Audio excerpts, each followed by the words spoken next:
saw a video today of you having an exchange with Xi Jinping, and President Xi seemed to be very upset. He accused you of leaking the contents of a conversation that you two had on the sidelines of the G20. I'm just wondering, why was President Xi so upset? Was this a misunderstanding? Did you offer him some kind of assurances that you wouldn't talk about this? First of all, not every conversation is always going to be easy, but it's extremely important that we continue to stand up for the things that are important for Canadians. This is something we always do, and we will continue to. I highlighted areas in which we can and should be working together. A good example is the Nature COP15, being held in Montreal over the coming weeks. At the same time, as I highlighted, areas of mutual concern, geopolitical challenges from the war in Ukraine to the situation in North Korea. I also highlighted things of preoccupations to Canadians, like the question of interference with our citizens, and highlighted that it's important that we be able to have dialogue about this. But part of our values as Canadians is being open and frank about the conversations we have, keeping Canadians involved and apprised of what it is that we're doing and the conversations we're having here, and that's exactly what I did. Why do you think, though, why do you think he was so upset? What was the message that he was trying to get across to you? Do you think this was a power play of some kind? We know that China is an important global player in the economy and has a very big impact on events around the world. Canada needs to be able to engage constructively and directly on areas we can work together, while at the same time we continue to be there to challenge on human rights, on values and principles that matter to Canadians, and look to advance the interests of Canadians. And this is something that we're going to consistently do in a clear and hopefully a constructive way. Hi, Mr. Trudeau. Mackenzie Gray with Global. I just want to be clear in your conversations with Xi Jinping. You've been saying that you discussed interference with our citizens. I just want to drill down. Did you bring up election interference with Xi Jinping? I think there's something really important that Canadians need to be reassured by. On the issue of elections interference, in the run-up to the 2019 election, we established a commission composed of top officials and experts to watch carefully, to analyze carefully everything going on during the election, and to report back to Canadians on the integrity of those election processes.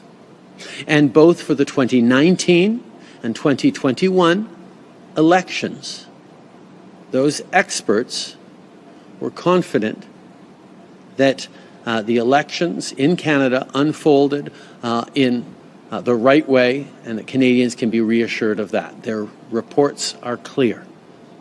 So Canadians can and must be reassured that, yes, foreign interference is an issue in a lot of different ways, as we've seen all around the world, but the integrity of Canada's elections have not been compromised. Following up. So did you raise election interference with Xi Jinping?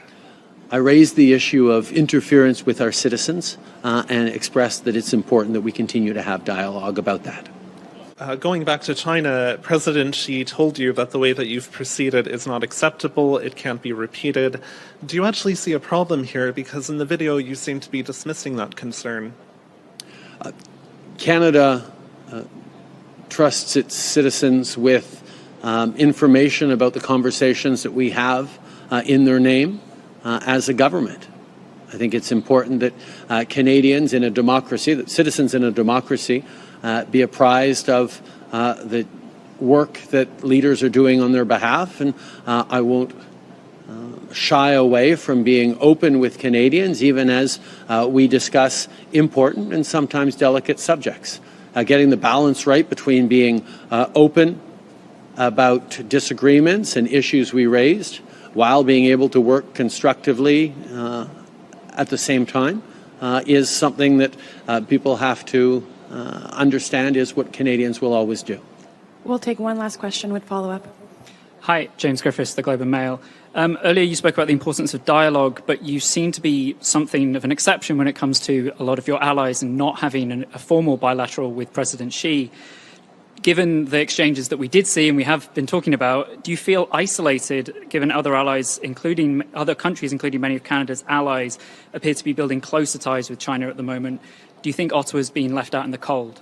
I think there is a clear consensus around G7 allies and others that we need to engage constructively with China on a number of issues, whether it's economic opportunities for our businesses and citizens, whether it's collaborating on climate change, as we are with the Nature COP coming up in Montreal, or dealing with geopolitical instability, whether it's the Russia's war in Ukraine or concerns around North Korea. At the same time as we are there to highlight challenges around human rights, challenges around interference. These are things that we need to have direct conversations on, and Canada will continue to have those. 加方泛化国家安全概念，人为的对中加企业间正常的经贸投资合作设置障碍的做法，与其自身标榜的市场经济原则和国际经贸规则背道而驰，不利于有关产业发展，有损全球产业链供应链的稳定。中方敦促加方停止对中国企业的无理打压，为中国企业在家正常经营提供公平、公正、非歧视的营商环境。中国政府将继续坚定维护本国企业的正当合法权益。